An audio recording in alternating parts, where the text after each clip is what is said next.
another episode of Passe Gaming, the final thought. Today we are talking about the immense franchise of Final Fantasy, and the latest title, Final Fantasy 15, which I literally just finished last night.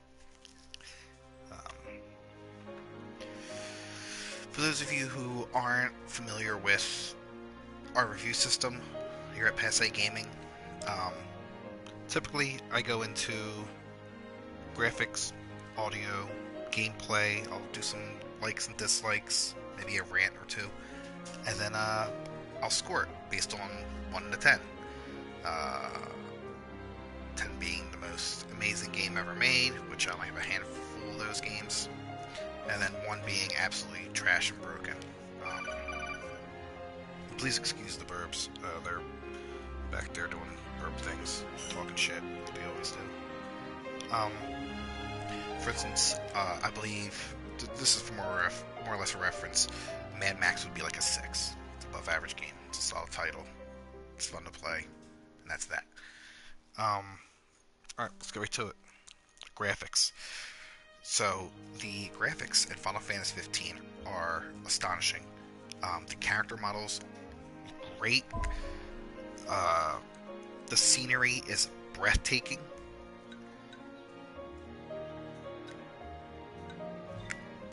The CGI is, as always, fantastic. Square Enix has always been, one of the leaders in that technology, and they've always just been astronomical about it. Really fantastic stuff. Absolutely beautiful game. Everything looks great. Here's some of my photos. Audio. The soundtrack it's a solid soundtrack. I enjoyed it. It's not as memorable as past Final Fantasy games. You could play a game from Final Fantasy 8 and I would know it, or 7, or 6, or 4, even 5, 10, I would know right away, even 12. This game, there's a couple songs that I would be able to pick up on real easy, but there's nothing that was memorable, that was overly, I guess, that stuck with me. There wasn't very many of them. It's not to say it wasn't a good soundtrack. As you can hear, it's good. It's just not great or amazing, for that matter. Sorry, my phone is going off. It's the wife. The voice acting's good in this game. It's believable. It's enjoyable to listen to. It's solid.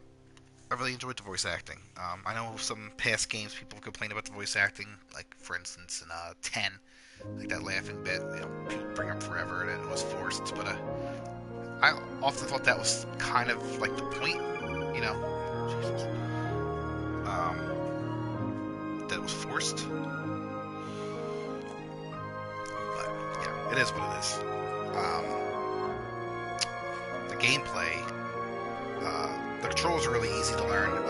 There was a bit of a learning curve for me because I'm used to playing like the previous incarnations of this game. It was pretty much always the same, more or less.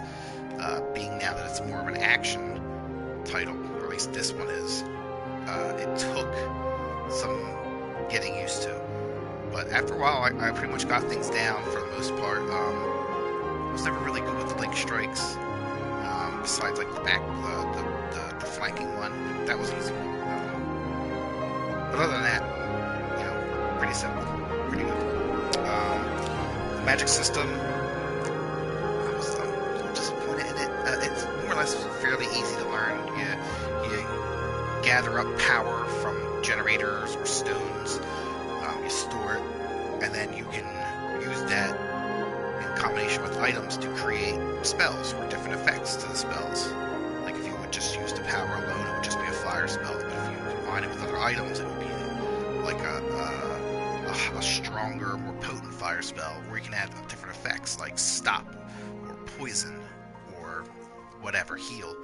Um, you know, it was fairly simple.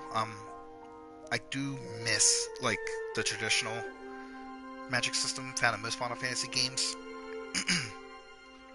um, like some of the classic spells like Ultima and Meteor and you know X Zone and Demi, and it's a little disappointed that you don't get a whole lot of that. Um, I really wish there was more like of those spells. I mean, that's not to say that they weren't in the game. They were in some form or shape. I mean, this game was very good when it came to um, having things from past Final Fantasies in it. But it was definitely it was definitely disappointing that like the magic system wasn't as good. You were just throwing like potions at people that had been infused with magic. Eh. Uh, the exploration's fun. Uh, Big wide map, roam all over the place. After you get a couple chapters in, you can just do whatever you want. Um, and there was a lot to do. Uh, Kind of reminds me of like your typical open world game like Grand Theft Auto or whatever, where you meet someone, they have a job, and you go off and do it. It's either fetch this, kill this. You know, that was more clear out this. That's more or less every quest was. Um, the characters you meet are fairly engaging. Um, you know, so it was fun going back and forth and completing the missions or upgrading your car. Um, that's one bit that was a lot of fun was upgrading your car, changing the paint styles, adding things to it, and then finding them cassette tapes of classic retro Final Fantasy music and just like jamming out with your bros. That was a lot of fun. I really, really enjoyed that. This game did really well with that retro stuff. I'll talk more about that later. So that's all I have to say really about the graphics, audio, gameplay. So let's move into my likes. I liked it was open world. It was a unique experience. Um, I'm not sure that I would want all my Final Fantasies going forward to be like this. Um, I'm still a traditionalist at heart, and while I enjoyed this experience, for me, I'd like to go back to a different format or the regular format, maybe with the next game. But I wouldn't mind playing another one like this later down the line. I guess it was fun. It was unique. There was a lot to do, but being an open world game, there's holes that are in all open world games, typically within the plot. I'll get to that later. Um, Following the four, it was amazing. It was all about brotherhood and you and your bros just going on a road trip and experiencing all these amazing things and seeing these amazing sights because the scenery is amazing in this game. It was just a lot of fun, especially with you have Prompto, who's taking photos of everything as you go, and that just added a whole. You've seen some of the photos just a moment ago, and that added a whole level of fun to the game. It was really good. I loved all that, and like watching their relationship change as time went on, and they get closer. It was good.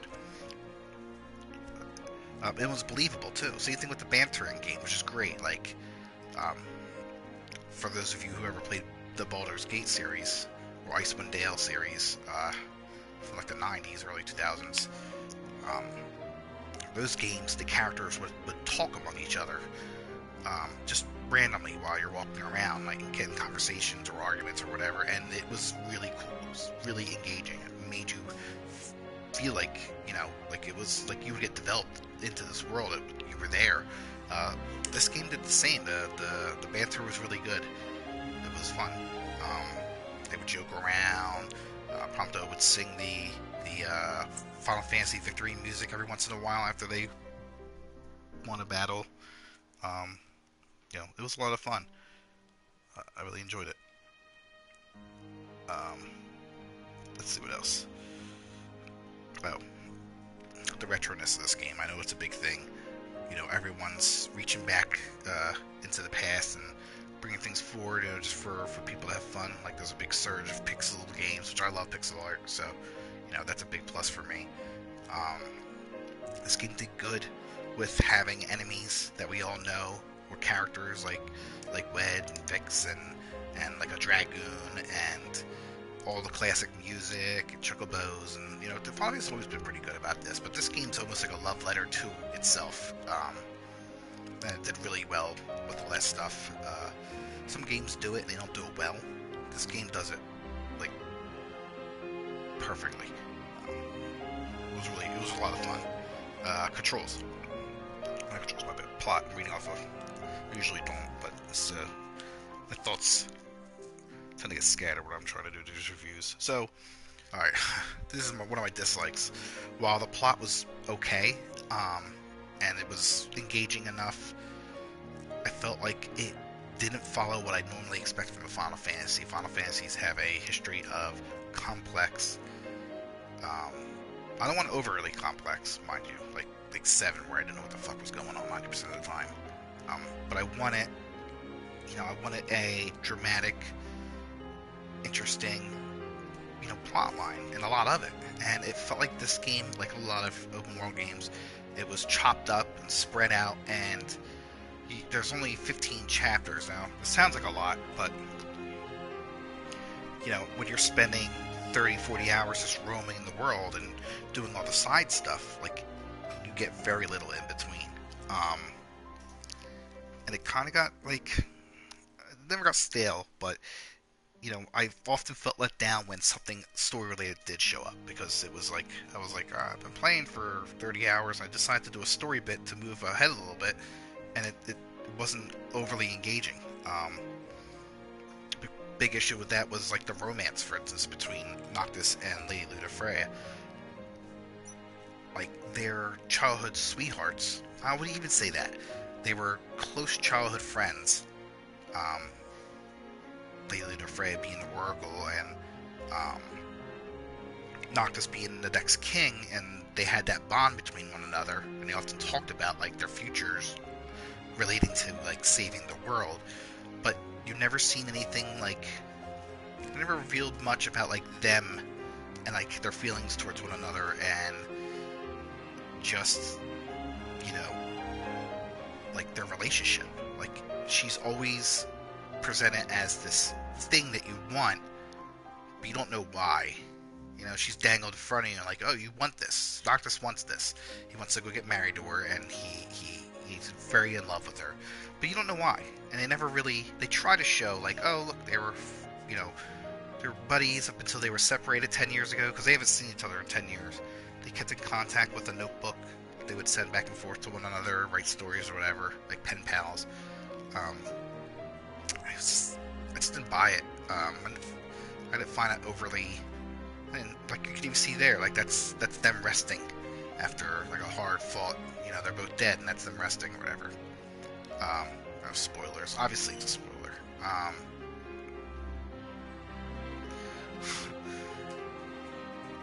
You know, I don't know. It wasn't engaging, that relationship. You know what relationship was engaging?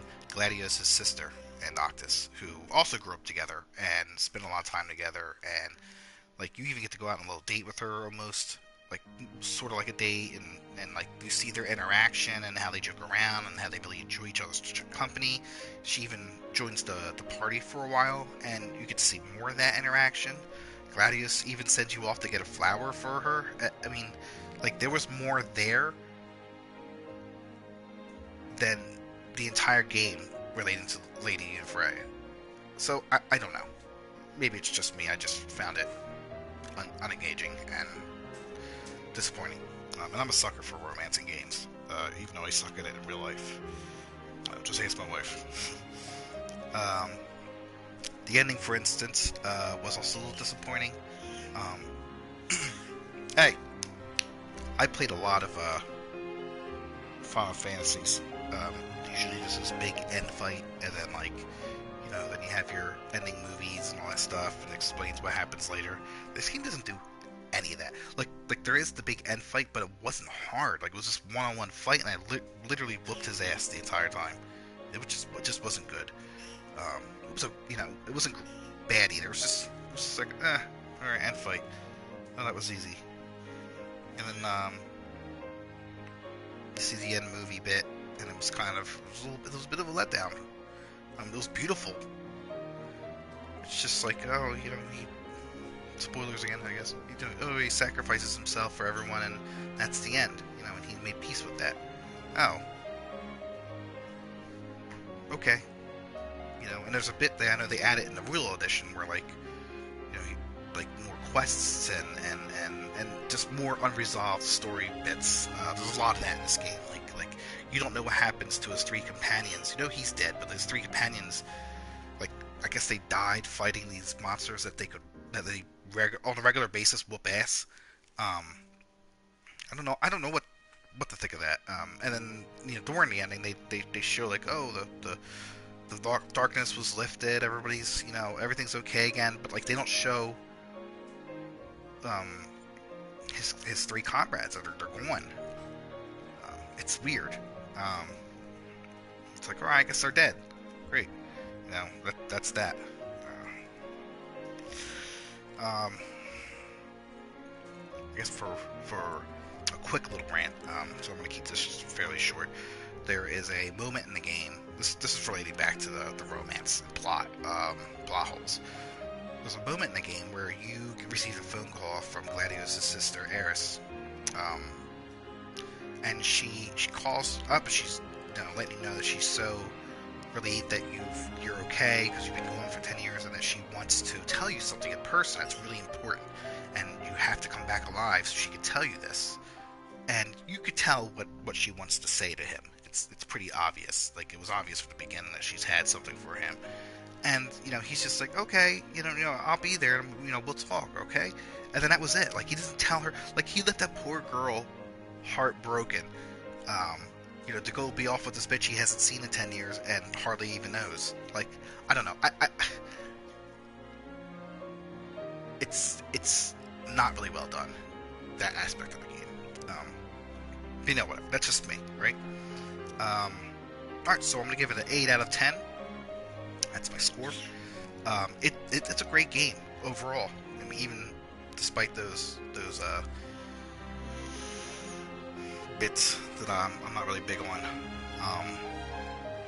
It is worth every penny. Go out, pick up the real edition, and play away, man. Like you're making a huge mistake if you haven't played this game yet. It is phenomenal. It's a unique experience, and hopefully the last time for a while at least. I don't think I'd be happy if they were always like this, because it feels kind of lazy. But there's some bits, I guess. But yeah, it's a great game. You definitely need to pick it up, play it. It's engaging enough that it'll keep you going. I put 100 hours into this game. It's a lot of fun. What more could you possibly want? So that's it. That's my review for Final Fantasy 15. Thanks for joining me, and really get your ass out there and pick up that game. Thanks again, and toodaloo.